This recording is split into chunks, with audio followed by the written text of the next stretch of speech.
ಜಗತ್ತನ್ನೇ ನಡುಗಿಸಿದ್ದ ಕೋವಿಡ್ ಕಾಲ ಮುಗಿದೇ ಹೋಯಿತು ಅನ್ನುವಷ್ಟರಲ್ಲೇ ಮಹಾಮಾರಿ ಮತ್ತೆ ಆರ್ಭಟಿಸಲಾರಂಭಿಸಿದೆ. ಜಾಗತಿಕವಾಗಿ ಸದ್ದು ಮಾಡ್ತಿರೋ JN1 ಹೊಸ ತಳಿ ನಡುವೆಯೇ ಭಾರತದ ಒಟ್ಟಾರೆ ಕೋವಿಡ್ ಸೋಂಕಿತರ ಸಂಖ್ಯೆ 2300ಕ್ಕೆ ಏರಿಕೆ ಆಗಿದೆ.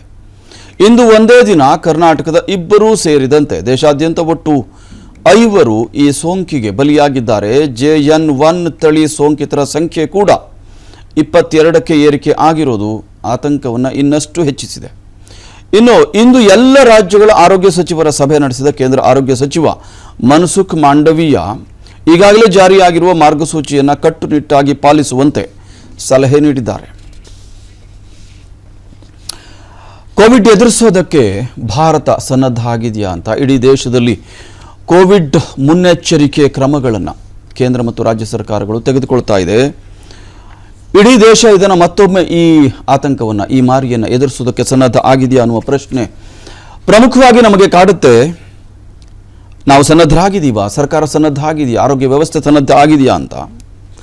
ಎರಡನೇದು ಪರಿಹಾರ. ಆ ಪ್ರಶ್ನೆಗೆ ಉತ್ತರವೂ ನಮ್ಮ ಬಳಿಯೇ ಇದೆ. ನಮ್ಮ ಕೈನಲ್ಲೇ ರಿಮೋಟ್ ಇದೆಯಾ? ರಿಮೋಟ್ ಇದೆ ಅಂತ. ನಮ್ಮ ಕೈನಲ್ಲೇ ರಿಮೋಟ್ ಅಂತಂದರೆ ನಮ್ಮ ಜೀವದ ಕಾಪಾಡುವ ಹೊಣೆಗಾರಿಕೆ, ಆ ಜವಾಬ್ದಾರಿ ಮತ್ತು ಆಯ್ಕೆ ಇದು ನಮ್ಮ ಕೈನಲ್ಲೇ ಇದೆ ಅಂತ. ಇದನ್ನು ಪ್ರತಿಯೊಬ್ಬರು ಆಲೋಚನೆ ಮಾಡಬೇಕು ಎಂಬುದು ನಾವು ಈ ಸಂದರ್ಭದಲ್ಲಿ ಆಲೋಚನೆ ಮಾಡಬೇಕಾಗಿರತಕ್ಕಂಥ ಸಂಗತಿ. ಅಂದರೆ ದೇಶ ಆಂಟಿಸಿಪೇಟ್ ಮಾಡಿತ್ತು ಅಂತಲ್ಲ ಸರ್? ಎಸ್, ದೇಶ ಆಂಟಿಸಿಪೇಟ್ ಮಾಡಬೇಕಿತ್ತು ಕೋವಿಡ್ ಬರುವ ಪೂರ್ವದಲ್ಲಿ. ಎಸ್, H1N1 ಹಾವಳಿ ನಮ್ಮ ದೇಶಕ್ಕೆ ಒಕ್ಕರಿಸುವ ಪೂರ್ವದಲ್ಲೇ ನಾವು ಆಲೋಚನೆ ಮಾಡಬೇಕಿತ್ತು.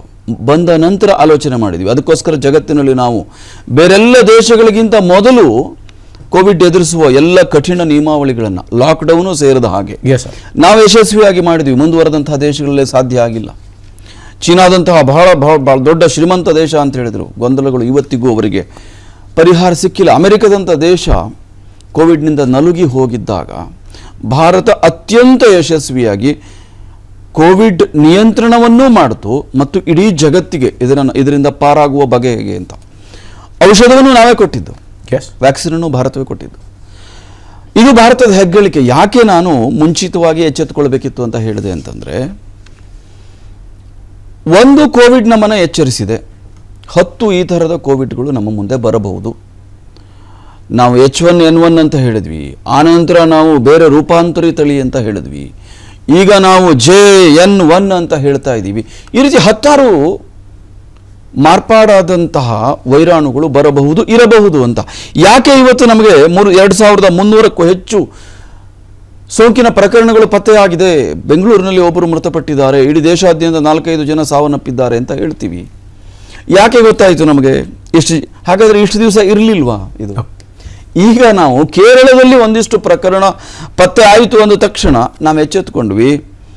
ಕರ್ನಾಟಕ ಎಚ್ಚೆತ್ತುಕೊಂಡಿತು, ಕೇಂದ್ರದ ಆರೋಗ್ಯ ಸಚಿವರು ಎಚ್ಚೆತ್ತುಕೊಂಡ್ರು. ಇಡೀ ದೇಶದ ಎಲ್ಲ ರಾಜ್ಯಗಳಿಗೂ ಕೊರೋನಾ ನಿಯಂತ್ರಣದ ಗೈಡ್ಲೈನ್ಸನ್ನು ಇಶ್ಯೂ ಮಾಡಿದರು. ಅಂದರೆ ಟೆಸ್ಟ್ ಮಾಡೋಕ್ಕೆ ಶುರು ಮಾಡಿದರು. ಓಕೆ, ಸ್ಕ್ರೀನಿಂಗನ್ನು ಶುರು ಮಾಡಿದರು.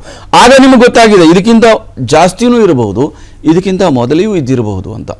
ಅದಕ್ಕೋಸ್ಕರವೇ ಭಾರತ ಸನ್ನದ್ಧ ಆಗಿದೆಯಾ ಅಂತಂದರೆ ಭಾರತದ ಪ್ರಜೆ ಸನ್ನದ್ಧ ಆಗಿದಾನ ಅಂತ. ಸರ್ಕಾರ, ನಮ್ಮ ಆರೋಗ್ಯ ವ್ಯವಸ್ಥೆ, ಉದಾಹರಣೆಗೆ ನಾವಿವತ್ತು ಕ್ರೈಮ್ ರೇಟ್ ಬಗ್ಗೆ ಮಾತಾಡ್ತೀವಿ. ಪ್ರತಿಯೊಬ್ಬ ಪ್ರಜೆಗೆ ಪೊಲೀಸ್ ಭದ್ರತೆಯನ್ನು ಕೊಡೋಕ್ಕೆ ಸಾಧ್ಯವಾ?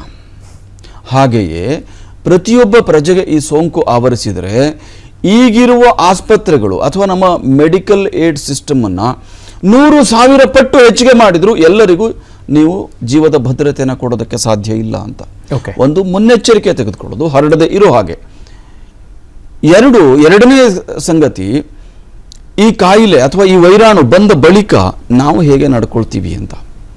ಮೊದಲನೇದಾಗಿ ನಾವು ಕೋವಿಡ್ ಬರುವ ಪೂರ್ವದಲ್ಲಿ ಸೋಷಿಯಲ್ ಡಿಸ್ಟೆನ್ಸಿಂಗ್ ಬಗ್ಗೆ ಯಾರಾದರೂ ಹೇಳಿದರೆ ಬಹುಶಃ ಅವನನ್ನು ಹ್ಯಾಂಗ್ ಮಾಡ್ತಾ ಇದ್ರು ಈ ದೇಶದಲ್ಲಿ.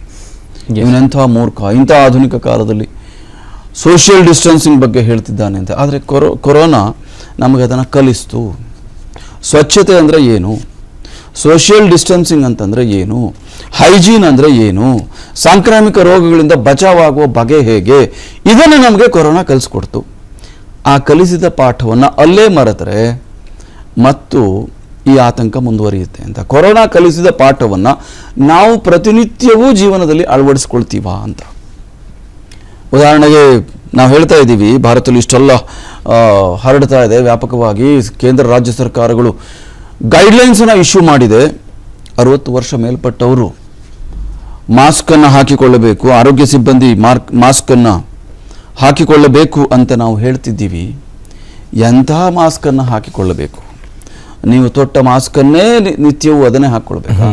ಅದನ್ನು ಶುಚಿಯಾಗಿಟ್ಕೊಳ್ಳೋದು ಹೇಗೆ, ಅಥವಾ ಅದನ್ನು ಬದಲಿಸೋದು ಹೇಗೆ, ಎಷ್ಟು ದಿನಕ್ಕೊಮ್ಮೆ ಬದಲಿಸಬೇಕು, ಇದರ ಬಗ್ಗೆ ನಮಗೆ ಪ್ರಜ್ಞೆ ಇರಬೇಕು ಅಂತ. ಮತ್ತು ನಾವು ಮಾಸ್ಕ್ ಹಾಕಿದ ಬಳಿಕ ಆ ಮಾಸ್ಕನ್ನು ಈಗ ಯಾರ್ದೋ ನಾವು ಭೇಟಿಗೆ ಹೋಗ್ತೀವಿ, ಇನ್ನೊಂದು ಕಡೆ ಹೋಗ್ತೀವಿ, ತೆಗೆದುಕೊಂಡು ಹೋಗಿ ಅವರ ಟೇಬಲ್ ಮೇಲೆ ಇಡ್ತೀವಿ.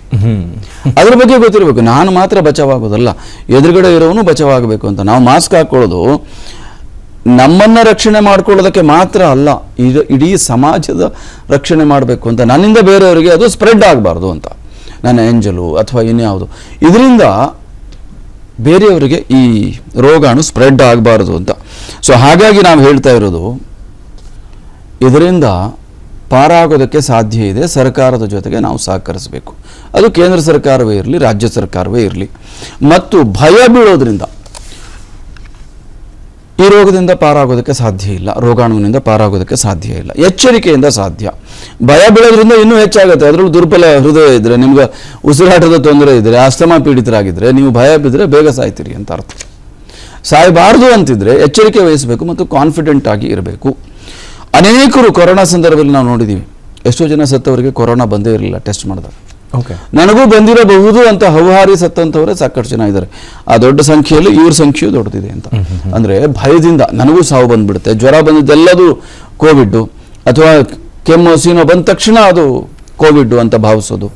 ಬೇರೆ ಬೇರೆ ಕಾಯಿಲೆಗಳು ಇದೆ, ಬೇರೆ ಬೇರೆ ಸಾಂಕ್ರಾಮಿಕಗಳು ಇದೆ. ಜ್ವರಕ್ಕೆ, ಕೆಮ್ಮಿಗೆ ಬರೀ ಕೋವಿಡ್ ಒಂದೇ ಕಾರಣ ಅಲ್ಲ, ಕೊರೋನಾ ಒಂದೇ ಕಾರಣ ಅಲ್ಲ, ಬೇರೆ ಬೇರೆ ಕಾರಣಗಳು ಇದೆ. ಅದು ಬಂದ ತಕ್ಷಣ ಭಯ ಬೀಳಬೇಕಾಗಿಲ್ಲ ಅಂತ. ಬಂದ ತಕ್ಷಣ ಏನು ಉಪಕ್ರಮ ಮಾಡಬೇಕು ಅಂತ, ವಿಶೇಷವಾಗಿ ಮನೆಯಲ್ಲೇ ಮಾಡಿಕೊಳ್ಳಬಹುದಾದಂಥ ಹಲವು ಉಪಕ್ರಮಗಳು ಇದೆ. ನೀವು ಸೇವಿಸುವ ಆಹಾರ ಅಥವಾ ಮನೆಯಲ್ಲೇ ತಯಾರಿಸಿಕೊಳ್ಳಬಹುದಾದಂಥ ಔಷಧಗಳು ಆಯುರ್ವೇದದಲ್ಲೂ ಹೇಳಿದೆ. ಮತ್ತು ಇಮ್ಯುನಿಟಿಯನ್ನು ಜಾಸ್ತಿ ಮಾಡ್ಕೊಳ್ಳಿ ಅಂತ ಎಲ್ಲರೂ ಹೇಳ್ತಿರೋದು, ಇಡೀ ವೈದ್ಯ ಲೋಕ ಹೇಳ್ತಿರೋದು, ನೀವು ನಿಮ್ಮ ಇಮ್ಯುನಿಟಿಯನ್ನು ಹೆಚ್ಚಿಗೆ ಮಾಡ್ಕೊಳ್ಳಿ, ರೋಗ ನಿರೋಧಕ ಶಕ್ತಿಯನ್ನು ಹೆಚ್ಚಿಗೆ ಮಾಡ್ಕೊಳ್ಳಿ. ಅದು ಹೇಗೆ ಮಾಡ್ಕೊಳ್ಳೋದು? ನೀವು ವಾಕಿಂಗ್ ಮಾಡ್ತೀರಾ, ನೀವು ಯೋಗ ಅಥವಾ ಇತ್ಯಾದಿ ವ್ಯಾಯಾಮಗಳನ್ನು ಮಾಡ್ತೀರಾ, ಫಿಟ್ನೆಸ್ಸನ್ನು ಮೇಂಟೈನ್ ಮಾಡ್ತೀರಾ, ಯಾವುದೇ ಥರನಾದಂಥ ಫಿಸಿಕಲ್ ಎಕ್ಸಸೈಸ್ ಇರ್ಬೋದು, ಫಿಟ್ನೆಸ್ಸನ್ನು ಮೇಂಟೈನ್ ಮಾಡ್ತೀರಾ. ಇವೆಲ್ಲವೂ ಕೂಡ ನಮ್ಮ ಇಮ್ಯುನಿಟಿ ಹೆಚ್ಚಳಕ್ಕೆ ಕಾರಣ ಆಗುತ್ತೆ. ಮತ್ತು ಪೌಷ್ಟಿಕಾಂಶ ಭರಿತವಾದಂಥ ಆಹಾರವನ್ನು ಸೇವನೆ ಮಾಡ್ತೀವ, ಎಲ್ಲೆಂದರಲ್ಲಿ ಸಿಕ್ಕಿದ್ದನ್ನು ತಿನ್ನೋದನ್ನು ನಾವು ಬಿಡ್ತೀವ. ಇವೆಲ್ಲವನ್ನು ಯೋಚನೆ ಮಾಡೋದಕ್ಕೆ ಇದು ಸಕಾಲ ಅಂತ. ಅಷ್ಟು ಮಾಡಿದ್ರೆ ಬಹುಶಃ ಇಂತಹ 10 ಸಾಂಕ್ರಾಮಿಕಗಳು ಬಂದರೂ ಕೂಡ ನಾವು ಬಚಾವಾಗೋದು ಕಷ್ಟ ಅಲ್ಲ ಅಂತ. ಆದರೂ ಈಗಾಗಲೇ ಮಾರ್ಗಸೂಚಿಯನ್ನು ಬಿಡುಗಡೆ ಮಾಡಿದೆ. ಆ ಮಾರ್ಗಸೂಚಿಯ ಪ್ರಮುಖಾಂಶಗಳನ್ನು ನಾನು ಹೇಳಿಬಿಡ್ತೀನಿ. 60 ವರ್ಷ ಮೇಲ್ಪಟ್ಟವರು, ಆರೋಗ್ಯ ಸಮಸ್ಯೆ ಎದುರಿಸ್ತಾ ಇರುವವರು ಮಾಸ್ಕ್ ಕಡ್ಡಾಯ. ಮನೆಯಿಂದ ನೆನ್ಪಿಟ್ಕೊಳ್ಳಿ, ನೀವು ಆಚೆ ಹೋಗಬೇಕಾದ್ರೆ. ಇದು ನಿಮ್ಮ ರಕ್ಷಣೆಗೆ ಮಾತ್ರ ಅಲ್ಲ, ಸಮಾಜದ ರಕ್ಷಣೆ ಹೊಣೆಯು ನಿಮ್ಮ ಮೇಲೆ ಇದೆ. ನಿಮಗೆ ಕಾಯಿಲೆ ಬಂದಿದ್ರೆ ಬೇರೆಯವರಿಗೆ ಹರಡಬಹುದು, ಬೇರೆಯವರಿಗೆ ಬಂದಿದ್ರೆ ನಿಮಗೆ ಹರಡಬಹುದು. ಇದನ್ನು ತಡೆಯೋದಕ್ಕೆ ಬೇಕು ಅಂತ. ಜ್ವರ, ಕೆಮ್ಮು, ನೆಗಡಿ, ಉಸಿರಾಟದ ಸೋಂಕಿತರಿದ್ದರೆ ತಕ್ಷಣ ಅಗತ್ಯ ವೈದ್ಯರ ಸಲಹೆಯನ್ನು ಪಡಿಬೇಕು. ಉತ್ತಮ ವೈಯಕ್ತಿಕ ಸ್ವಚ್ಛತೆ, ಆಗಾಗ ಕೈಗಳನ್ನು ಸೋಪಿನಿಂದ ತೊಳೆದುಕೊಳ್ಳೋದು.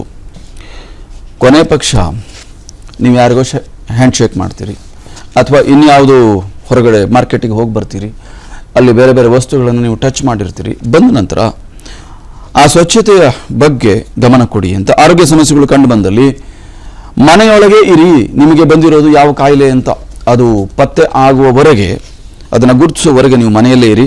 ಅಂತಾರಾಷ್ಟ್ರೀಯ ಪ್ರಯಾಣದ ವೇಳೆ ಮಾಸ್ಕ್ ಧರಿಸೋದು ಕಡ್ಡಾಯ ಅಂತ. ಅಲ್ಲಿ ನಿಮ್ಗೆ ಬಿಡೋದೇ ಇಲ್ಲ. ನೀವು ಏರ್ಪೋರ್ಟ್ಗೆ ಅಥವಾ ವಿಮಾನದೊಳಕ್ಕೆ ಹೋಗೋಕ್ಕೆ ನೀವು ಬಿಟ್ಟರೆ ನೀವು ಹೋಗ್ಬಿಡ್ತೀರಿ ಅಲ್ಲೂ. ಅವ್ರು ಬಿಡದೇ ಇರೋದ್ರಿಂದ ಬಚಾವ್. ಸೊ ಏನಿದು ಹಾಗಾದರೆ ಅಂತ ನಾವು ಪದೇ ಪದೇ ಹೇಳಿದ್ದೀವಿ. JN1 ಅಂದರೆ ಏನು? ಇದು ಹೊಸದ ಅಥವಾ ಹಳೆಯ ರೋಗಾಣುವಿನ ಮತ್ತೊಂದು ರೂಪವ ಇದು ಏನು ಅನ್ನೋದನ್ನು ಕೂಡ ನಾವು ಹೇಳ್ತೀವಿ. ಒಮಿಕ್ರಾನ್ ರೂಪಾಂತರಿಯ ಉಪತಳಿಯನ್ನು JN1 ಅಂತ ಈಗ ಗುರುತಿಸಲಾಗಿದೆ. ಹೆಚ್ಚು ಸ್ಪೈಕ್ ಹೊಂದಿರುವಂತಹ ವೈರಾಣು, ಇದರ ಹರಡುವಿಕೆ ತೀವ್ರತೆ ಹೆಚ್ಚಾಗಿದೆ. ಹಾಗಂತ ಈ ರೋಗಾಣುವಿನ ತೀವ್ರತೆ ನಿಮ್ಮ ದೇಹದ ಮೇಲೆ, ಆರೋಗ್ಯದ ಮೇಲೆ ಇದೆಯಾ? ಇಲ್ಲ. ಇದು ಬಹುಬೇಗ ಹರಡುತ್ತೆ, ಆದರೆ ಅಷ್ಟು ಅಪಾಯಕಾರಿ ಅಲ್ಲ. ಯಾರಿಗೆ? ಆರೋಗ್ಯವಂತರಿಗೆ. ಅನಾರೋಗ್ಯ ಪೀಡಿತರಿಗೆ ಇದು ಅಪಾಯಕಾರಿ. ದೇಹದ ರೋಗ ನಿರೋಧಕ ಶಕ್ತಿಯನ್ನ ಸುಲಭವಾಗಿ ಇದು ತಪ್ಪಿಸುತ್ತೆ ಅಂತ. ಅದ್ರ ಬಗ್ಗೆ ಎಚ್ಚರಿಕೆಯಿಂದ ಇರಿ. ಹಾಗಂತ ಬಂದ ತಕ್ಷಣ ಸಾಯ್ತೀವಿ ಅಂತ ಯಾರು ಕೂಡ ಎದೆ ಹೊಡ್ಕೊಳ್ಳೋ ಅವಶ್ಯಕತೆ ಇಲ್ಲ. ಆದರೆ ಕಾಯಿಲೆ ಪೀಡಿತರಾದರೆ ಸ್ವಲ್ಪ ಎಚ್ಚರಿಕೆಯಿಂದ ಇರಿ. ಅಪಾಯವೂ ಕೂಡ ತಪ್ಪಿದ್ದಲ್ಲ ಅಂತ. ಸೊ ಹಾಗಾಗಿ ಎಚ್ಚರಿಕೆಯಿಂದ ಇದ್ದರೆ ನೀವು ನಿಮ್ಮ ಜೀವವನ್ನು ಕಾಪಾಡಿಕೊಳ್ಳಬಹುದು ಅಂತ.